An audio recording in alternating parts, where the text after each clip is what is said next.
Om Shanti. Good morning. 15 अक्टूबर 2023 की आज अव्यक्त महावाक्य है। रिवाइज डेट है 18 जनवरी 1996। विषय है सदा समर्थ रहने की सहज विधि। शुभ चिंतन करो और शुभ चिंतक बनो। डिटेल है, आज स्नेह संपन्न स्मृति दिवस है। चारों ओर के बच्चों के स्नेह का दिल का आवाज बाप दादा के पास पहुंच गया है। यह स्नेह सुख स्वरूप स्नेह है। बाप दादा इस दिवस को स्मृति दिवस के साथ साथ समर्थी दिवस कहते हैं, क्योंकि ब्रह्मा बाप ने अपने साकार स्वरूप में सर्व कार्य करने की समर्थियां अर्थात शक्तियां साकार रूप में बच्चों को अर्पण किया। इस दिवस को सन सोस फादर के वरदान का दिन कहा जाता है। साकार रूप में बच्चों को आगे किया और फरिश्ता रूप में अपने बच्चों की और विश्व की सेवा आरंभ किया। ये 18 जनवरी का दिवस ब्रह्मा बाप के संपूर्ण नष्ट मोहा स्मृति स्वरूप का रहा। जैसे गीता के 18 अध्याय का सार है, भगवान ने अर्जुन को नष्ट मोहा स्मृति स्वरूप बनाया। तो ये 18 का यादगार है कि ब्रह्मा बाप कितना ही बच्चों के प्रति अति स्नेही रहे। जो बच्चे अनुभवी हैं कि सदा सेवा के निमित्त बच्चों को कितना याद करते, अनुभव है ना। मोह नहीं रहा, लेकिन दिल का प्यार रहा, क्योंकि मोह उसको कहा जाता है जिसमें अपना स्वार्थ हो। तो ब्रह्मा बाप का अपना स्वार्थ नहीं रहा, लेकिन बच्चों में सेवा अर्थ अति स्नेह रहा। फिर भी साथ रहते, बच्चों को सामने देखते भी कोई देह के रूप में याद सताई नहीं। एकदम न्यारा और प्यारा रहा। इसलिए कहा जाता है स्मृति स्वरूप नष्ट मोह। कोई मेरापन नहीं रहा, देहभान से भी नष्ट मोहा। तो ये दिवस ऐसे फॉलो फादर का पाठ पढ़ाने का दिवस रहा।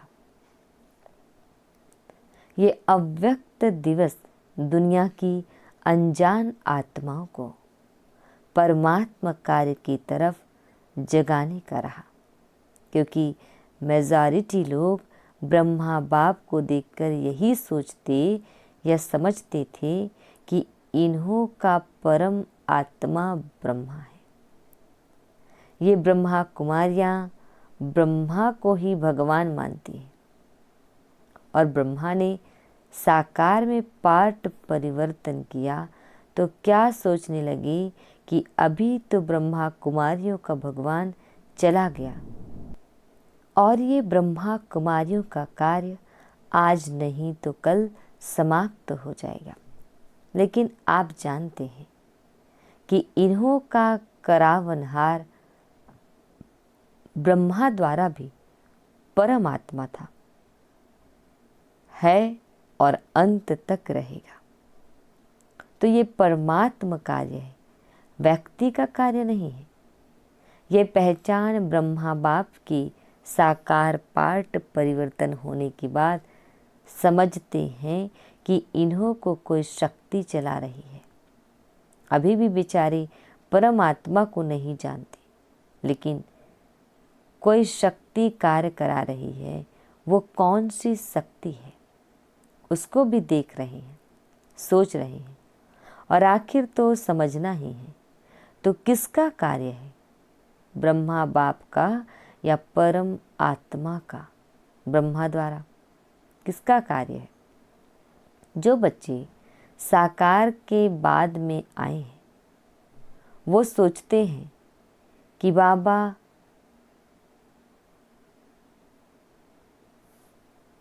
जो बच्चे साकार के बाद में आए हैं वो सोचते हैं कि ब्रह्मा बाबा ने अपना साकार पाठ इतना जल्दी क्यों पूरा किया। हम तो देखते ना, हम तो मिलते ना, सोचते हो ना। लेकिन कल्प पहले का भी गायन है कि कौरव सेना के निमित्त बने हुए महावीर का कल्याण किस द्वारा हुआ? शक्ति द्वारा हुआ ना। तो शक्तियों का पाठ ड्रामा में साकार रूप में नोंधा हुआ है और सब मानते भी हैं कि मात्र शक्ति के बिना इस विश्व का कल्याण होना असंभव है। तो ब्रह्मा बाप फरिश्ता क्यों बना? साकार पाठ परिवर्तन क्यों हुआ? अगर ब्रह्मा बाप फरिश्ता रूप नहीं धारण करता तो आप इतनी आत्माएं यहाँ पहुँच नहीं पाती, क्योंकि वायुमंडल की भ्रांतियाँ इस विश्व क्रांति के कार्य को हल्का कर रही थी। तो ब्रह्मा बाप का फरिश्ता बनना आप ज़्यादा से ज़्यादा बच्चों के भाग्य खोलने का कारण रहा। अभी फरिश्ते रूप में जो सेवा की फास्ट गति है वो देख रहे हो ना। फास्ट गति हुई या कम हुई है? फास्ट हुई है ना। तो फास्ट गति हुई तब आप यहाँ पहुँचे हो, नहीं तो सोए हुए थे अच्छी तरह से। तो आज का दिवस ऐसा नहीं है जैसे लोग मानते हैं, चला गया चला गया। लेकिन उमंग उत्साह आता है कि फॉलो फादर, हम भी ऐसे स्मृति स्वरूप नष्टो मोहा बने। यह प्रैक्टिकल पाठ पढ़ने का दिवस है। आज आप किसी के भी दिल से दुख के आंसू निकले या अंदर अंदर थोड़ा आया, जिसको दुख की थोड़ी भी लहर आई वो हाथ उठाओ। दुख हुआ? नहीं हुआ।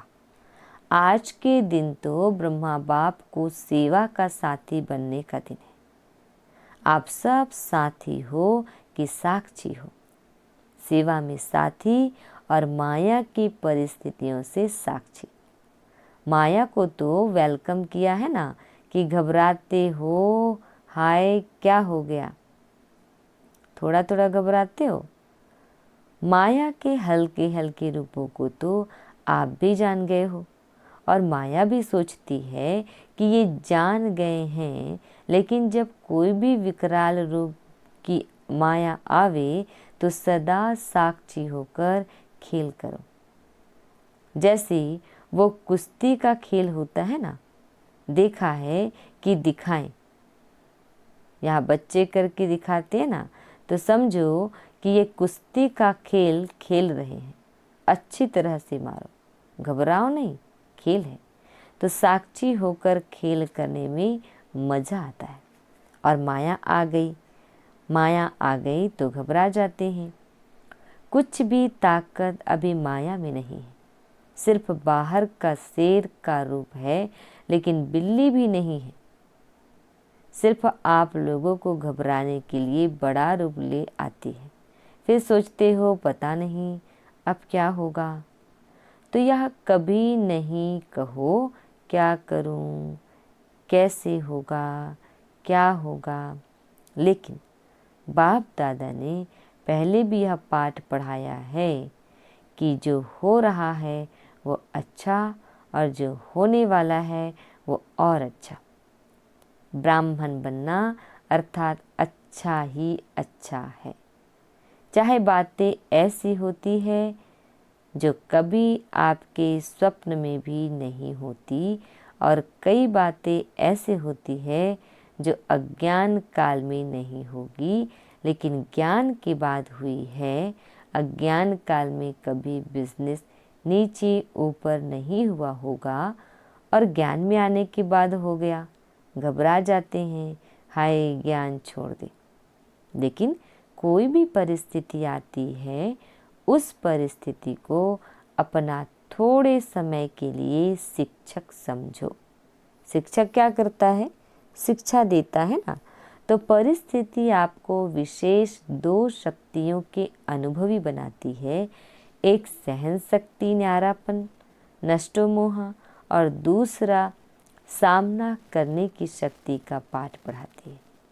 जैसे आगे के लिए आप सीख लो कि ये परिस्थिति, ये दो पाठ पढ़ाने आई है। और जो कहते रहते हो हम तो ट्रस्टी हैं, मेरा कुछ नहीं है, ठगी से तो नहीं करते, दिल से कहते हो, ट्रस्टी हो कि थोड़ा गृहस्थी हो। कभी गृहस्थी बन जाते, कभी ट्रस्टी बन जाते। न्यू ईयर में बाप दादा को 2-4 खिलौने दिए थे। उसमें क्या था कि एक तरफ करो तो भाई है, दूसरे तरफ करो तो फीमेल है।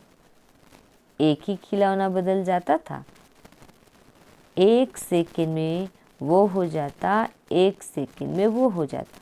तो आप ऐसे खिलौने तो नहीं हो, अभी अभी गृहस्थी, अभी अभी ट्रस्टी।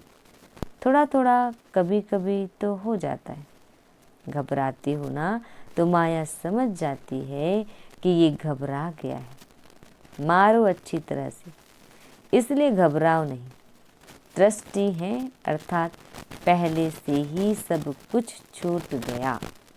ट्रस्टी माना सब बाप के हवाले कर दिया, मेरा क्या होगा, बस गाज आता है ना तो गड़बड़ होती है। सब अच्छा है और अच्छा होना ही है, निश्चिंत है, इसको कहा जाता है समर्थ स्वरूप। तो आज का दिन कौन सा है? समर्थ बनने का, नष्ट मोहा होने का। सिर्फ बाबा बहुत याद आए, गीत गाने का नहीं है। तो ब्रह्मा बाप का फरिश्ता रूप होना ड्रामा में परमात्मा कार्य को प्रत्यक्ष करने का निमित्त कारण बना। ब्रह्मा बाप है या है नहीं, दिखाई तो देता नहीं। देखो, आप जो पीछे आए हो वो बहुत लकी। क्यों? अभी सेवा के बने बनाए साधनों के समय पर आए, मक्खन निकाला 60 वर्ष वालों ने, और मक्खन खाने वाले आप आ गए। आज हिस्ट्री सुनी होगी ना, इतनी मेहनत आप करते तो भाग जाते, और वर्तमान समय सेवा का वायुमंडल बना हो। अभी चाहे प्रेसिडेंट है, चाहे प्राइम मिनिस्टर है, चाहे कोई भी नेता है, मेजॉरिटी ये तो मानते हैं ना कि कार्य अच्छा है, हम कर सकते हैं या नहीं, वो बात अलग है, हर एक का पार्ट अपना है। लेकिन अच्छा कार्य है और ये कार्य और आगे बढ़ना चाहिए, ये तो कहते हैं ना। पहले क्या कहते थे कि ब्रह्मा कुमारियों की शकल भी नहीं देखना। अगर शुरू में निमंत्रण देने जाते भी थे न तो दरवाज़ा बंद कर देते थे। तो आप तो अच्छे टाइम पर आए हो ना। सेवा का चांस बहुत है, जितनी सेवा करने चाहो उतनी कर सकते हो। अभी सभी समझते हैं कि साकार ब्रह्मा के बाद भी ब्रह्मा कुमारियों ने सिल्वर जुबली भी मना ली, गोल्डन भी मना ली, अभी डायमंड तक पहुंच गए हैं। क्योंकि कोई भी बड़ा गुरु चला जाता है तो गड़बड़ हो जाती है। यहाँ गड़बड़ है क्या? यहाँ तो और ही वृद्धि है, बढ़ता जाता है। तो इससे सिद्ध है कि ये कार्य कराने वाला बाप परमात्मा है। निमित्त माध्यम ब्रह्मा बाप है, अभी भी माध्यम ब्रह्मा बाप है। ये पार्ट अलग चीज है, लेकिन माध्यम ड्रामा में पहले साकार ब्रह्मा रहा और अभी फरिश्ता रूप में ब्रह्मा है। ब्रह्मा को पिता कहेंगे, रचता को ब्रह्मा है ना।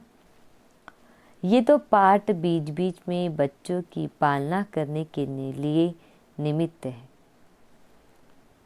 बाकी रचता ब्रह्मा है और रचना के कार्य में अभी भी अंत तक ब्रह्मा का ही पाठ है। तो आज सारे दिन में किसके पास माया आई? कोई पोत्रा धोत्रा याद नहीं आया? तो सदा ऐसे समर्थ रहो। और इसकी सबसे सहज विधि है, 2 शब्द याद रखो।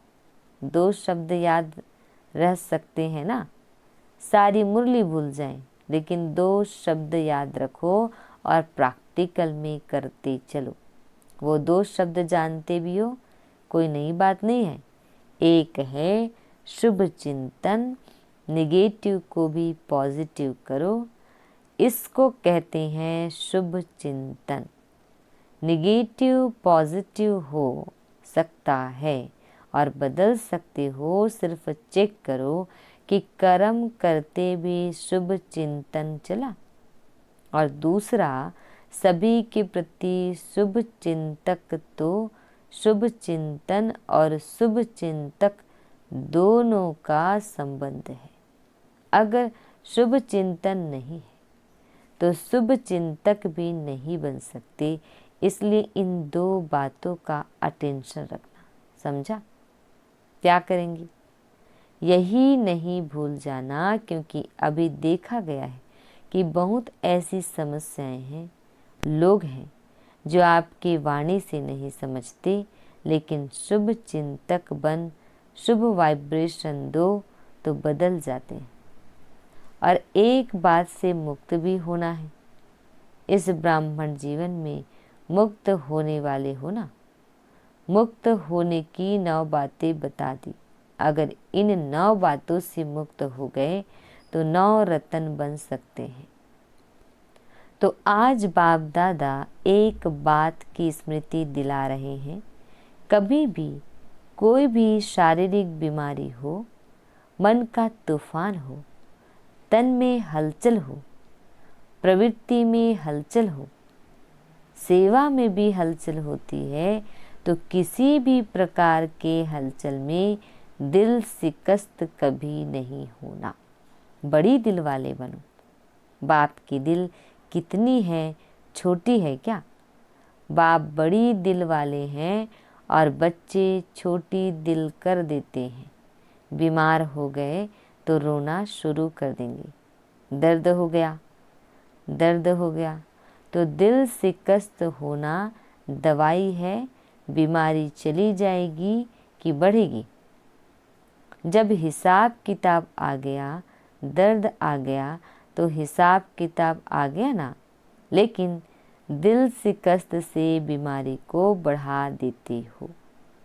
इसलिए हिम्मत वाले बनो तो बाप भी मददगार बनेंगे। ऐसे नहीं रो रहे हैं, हाय क्या करूं, और फिर सोचो कि बाबा की तो मदद है ही नहीं। मदद उसको मिलती है जो हिम्मत रखते हैं।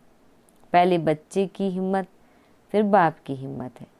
तो हिम्मत तो हार ली और सोचने लगते हो कि बाप की मदद तो मिली नहीं, बाबा भी टाइम पर तो करता ही नहीं है। तो आधे अक्षर याद नहीं करो, बाबा मददगार है, लेकिन किसका? तो आधा भूल जाते हो और आधा याद करते हो कि बाबा भी पता नहीं महारथियों को ही करता है, हमको तो करता ही नहीं है, हमको तो देता ही नहीं है। पहले आप महारथी पीछे, लेकिन दिल शिकस्त नहीं बनो। और मन में अगर कोई उलझन आ भी जाती है तो ऐसे समय पर निर्णय शक्ति चाहिए, और निर्णय शक्ति तब आ सकती है जब आपका मन बाप की तरफ होगा। अगर अपने उलझन में होंगे तो हाँ ना इसी उलझन में रह जाएंगे। इसलिए मन से भी दिल शिकस्त नहीं बनो। और धन भी नीचे ऊपर होता है। जब करोड़पतियों का ही नीचे ऊपर होता है तो आप लोग उसके आगे क्या हो? वो तो होना ही है। लेकिन आप लोगों को निश्चय पक्का है कि जो बाप के साथी है, सच्चे हैं, तो कैसे भी हालत में बाप दादा दाल रोटी जरूर खिलाएगा। दो दो सब्जी नहीं खिलाएगा, दाल रोटी खिलाएगा। लेकिन ऐसे नहीं करना कि काम से थक कर के बैठ जाओ और कहो बाबा दाल रोटी खिलाएगा। ऐसे अलबेले या आलस वाले को नहीं मिलेगा। बाकी सच्चे दिल पर साहिब राजी है। और परिवार में भी खिटखिट तो होनी है। जब आप लोग कहते हो कि अति के बाद अंत होना है, कहते हो अति में जा रहा है और जाना है, तो परिवार में खिटखिट ना हो, ये नहीं होना है, होना है। लेकिन आप ट्रस्टी बन, साक्षी बन, परिस्थिति को बाप से शक्ति ले हल करो। गृहस्थी बनकर सोचेंगे तो और गड़बड़ होगी। पहले बिल्कुल न्यारे ट्रस्टी बन जाओ। मेरा नहीं, ये मेरापन, मेरा नाम खराब होगा, मेरी ग्लानि होगी। मेरा बच्चा और मुझे मेरी सास मेरे को ऐसे करती हैं, ये मेरापन आता है ना, तो सब बातें आती है। मेरा जहाँ भी आया वहाँ बुद्धि का फेरा हो जाता है, बदल जाते हैं। अगर बुद्धि कहाँ भी उलझन में बदलती है तो समझ लो ये मेरापन है। उसको चेक करो और जितना सुलझाने की कोशिश करेंगी उतना उलझेगा। इसलिए सभी बातों में क्या नहीं बनना है, दिल शिकस्त नहीं बनना है। क्या नहीं बनेंगे? दिल शिकस्त। सिर्फ कहना नहीं, करना है। भगवान के बच्चे हैं, ये तो पक्का वायदा है ना, इसको तो माया भी नहीं हिला सकती। अब ये पक्का वायदा है, निश्चय है। तो भगवान के बच्चे भी दिल शिकस्त हो जाए तो बड़ी दिल रखने वाले कौन होंगे? और कोई होंगे? आप ही हो ना। तो क्या करेंगे? अभी समर्थ बनो और सन सोज फादर का पाठ पक्का करो। कच्चा नहीं करो, पक्का करो। सभी हिम्मत वाले हो ना? तो हिम्मत है? अच्छा, मीठे बाबा हम बच्चों को विश कर रहे हैं। चारों ओर के सर्व समर्थ आत्माओं को, सर्व माया जीत, प्रकृति जीत आत्माओं को, सदा सन सोस फादर करने वाले बच्चों को, सदा दिल खुश रहने वाले बच्चों को बाप दादा का याद, प्यार और नमस्ते। हम रूहानी बच्चों की रूहानी बाप दादाजी को याद, प्यार, गुड मॉर्निंग और नमस्ते नमस्ते नमस्ते। शुक्रिया बाबा, शुक्रिया। आज विदेश वाले बच्चे भी बहुत याद आ रहे हैं। चारों ओर मधुबन से मन की लगन लगी हुई है। बाप दादा भी सभी बच्चों को सामने देख विशेष याद और सेवा का याद प्यार दे रहे हैं। बाप दादा ने 9 रत्नों में आने के लिए जिन 9 बातों से मुक्त बनने का इशारा दिया है वह निम्नलिखित है। फर्स्ट है क्रोध मुक्त, दूसरा व्यर्थ संकल्प मुक्त, तीसरा लगाव मुक्त, चौथा पर मत, पर चिंतन और पर दर्शन मुक्त, पांचवा अभिमान व अपमान मुक्त, छठा झमेला मुक्त, सातवां व्यर्थ बोल, डिस्टर्ब करने वाले बोल से मुक्त, आठवां अप्रसन्नता मुक्त, नौवां दिल शिकस्त मुक्त। बाबा हम बच्चों को वरदान दे रहे हैं, डबल लाइट स्थिति द्वारा उड़ती कला का अनुभव करने वाले सर्व बंधन मुक्त भव। डिटेल है, चलते फिरते यही स्मृति रहे कि मैं डबल लाइट स्थिति में रहने वाला फरिश्ता हूँ। फरिश्ता अर्थात उड़ने वाला। लाइट चीज सदा ऊपर जाती है, नीचे नहीं आती। आधा कल्प तो नीचे रही, अब उड़ने का समय है। इसलिए चेक करो कि कोई भी बोझ व बंधन तो नहीं है। अपने कमजोर संस्कार का, व्यर्थ संकल्प का, देहभान का बंधन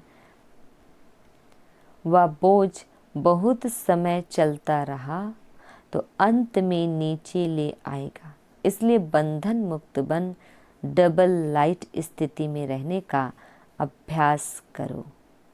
स्लोगन: मनसा सेवा वही कर सकती जिनके पास शुद्ध संकल्पों की शक्ति जमा है। ओम शांति।